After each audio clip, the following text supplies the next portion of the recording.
Let's have a look at some practical examples when solving trigonometric equations.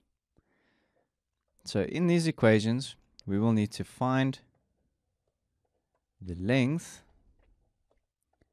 of x. So in other words, we need to find the length of one of the sides of a right-angled triangle. So for our first example, let's draw our right-angled triangle. Then let's say that this side has a length of 100. This angle over here we have at 50 degrees. And then here we have the side of x. So we need to solve the length of the side of x.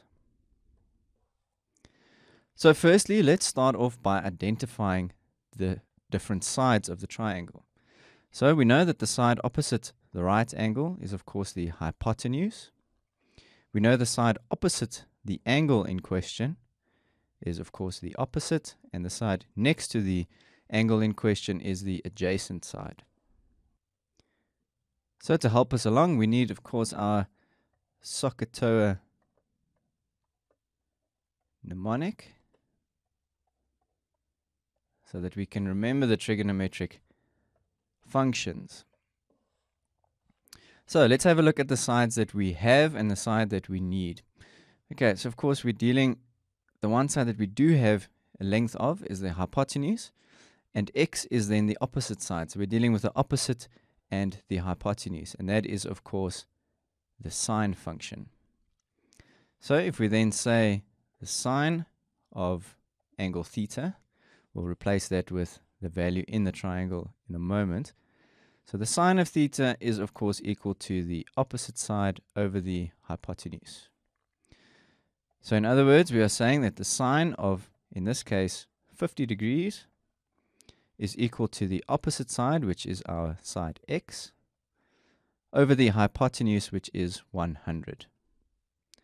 Alright, so there we have everything that we need. Now we just need to algebraically solve this equation. So we then multiply by 100 on both sides of the equation. We can then cancel out on the right-hand side. That then leaves us with x is equal to the sine of 50 degrees multiplied by 100. Remember, of course, that your calculator needs to be set in degrees. We can then calculate the sine of 50. We'll multiply that by 100. And then we'll round off to the nearest 2 decimals. So x then in this case is 76.60. Okay, let's do one more. Let's say we have a right angle triangle. We'll draw it at a slightly different angle. But of course, the techniques stay exactly the same. Let's say that this angle is 37 degrees. This side over here is 62. And then this is then our side x. So let's start off by identifying the different sides. So of course, our side opposite the 90-degree angle is the hypotenuse. The side opposite the angle in question is the opposite side, and the side next to the angle in question is the adjacent side. So if we have a look at our mnemonic, we can then see that we are dealing with the hypotenuse, because there we have a value that's given to us, and x is then the opposite side. So again, we're dealing with the sine function. So just because the angle is turned, the triangle is turned around at a different angle, it might look like it might be different, but we're actually using exactly the same function. So we apply the same rules. The sine of, in this case, 37 degrees is then equal to the opposite over the hypotenuse, which of course is the opposite side is x over 62.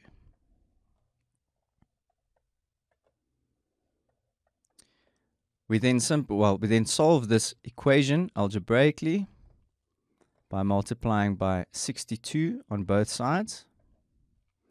We're then left with x is equal to the sine of 37 degrees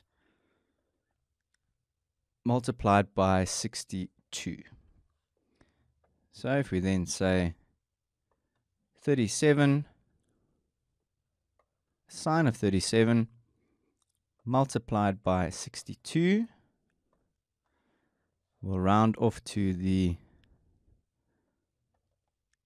nearest two decimals. It gives us 37.31.